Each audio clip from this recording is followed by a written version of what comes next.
thank you for watching.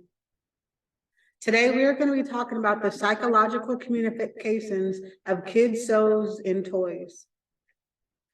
Starting with Phineas and Ferb, the famous TV show Phineas and Ferb, and why they just seem to hate girls as a stereotype that ran through the show pretty much in all the episodes. And this show, children are pretty much taught to not believe their daughters and not to believe girls. All girls are seen as dumb, lazy, boy crazy, that they gossip and that they shop all day long. And all of the boys were so smart, so trustworthy, so brave, so kind, and all of the girls had pretty much all of the bad traits. So we can start by talking about Phineas and Ferb and their character. They are pretty much 8 and 10 years old. However, they are so smart. They built like roller coasters. They built circuses in their backyard, and they're doing all of this by those ages. And they never get caught for anything that they do by their mom. And their older sister, Candace, is the one that gets the most discrimination and the most stereotyping is done to her character.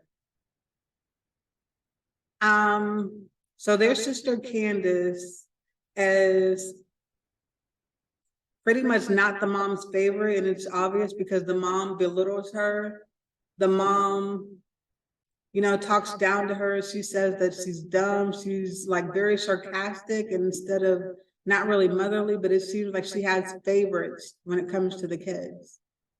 Candace is always trying to bust her younger brothers, Phineas and Ferb, and by all their inventions and all the bad things that they're doing. However, the mom never sees it, which is kind of weird because it's like so obvious and it's like so big that everybody else in the neighborhood has literally seen all of these other inventions except the mom. And with the gender discrimination, we see this again with Perry the platypus. He's an animal. He's a platypus, and he's kind of like the family pet. And you see this with Perry the platypus versus Dr. Doofenshmirtz.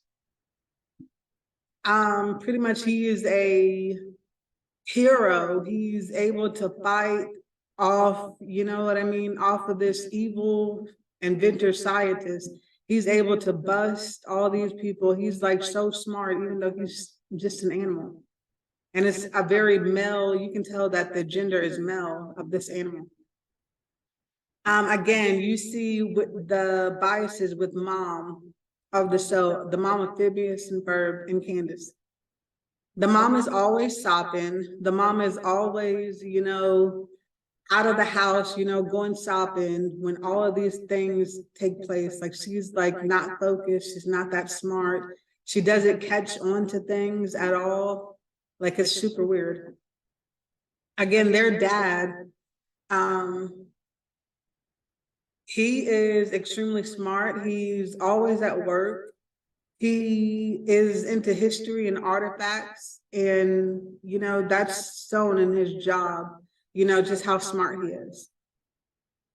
He is seen with he has literally seen his boys' inventions, and he wasn't mad about it. It's like these boys can just do no wrong, You also see this with Phineas's and Ferb's best friends. There's 3 best friends. Let's first talk about Isabella. Again, Isabella at her young age is supposedly boy crazy and has the biggest crush on Phineas. Again, she's also seen as dumb, and like the boys are smarter than her, and she's always just asking like, what you doing? Like little cutesy things, like seen as cute and like trying to impress him, and he just could not be bothered with her at all because he's so into pursuing his career, and I guess his engineering or something. Okay, again, The second friend that we will be talking about is Belajit.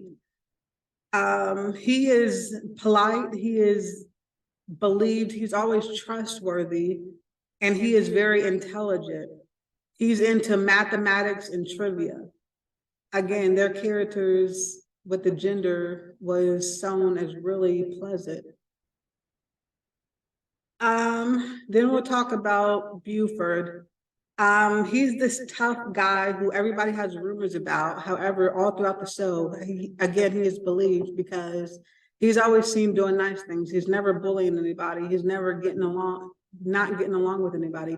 He's actually pretty trustworthy. And this message is saying, like, it doesn't matter what somebody else is saying about you, always trust the guy, always believe the guy type of a thing. Lastly, we'll talk about Stacy, who is Candace's best friend. She, just as much as Candace in the show, is boy crazy. She's dumb. She's seen as being a shopaholic who is always at the mall with Candace.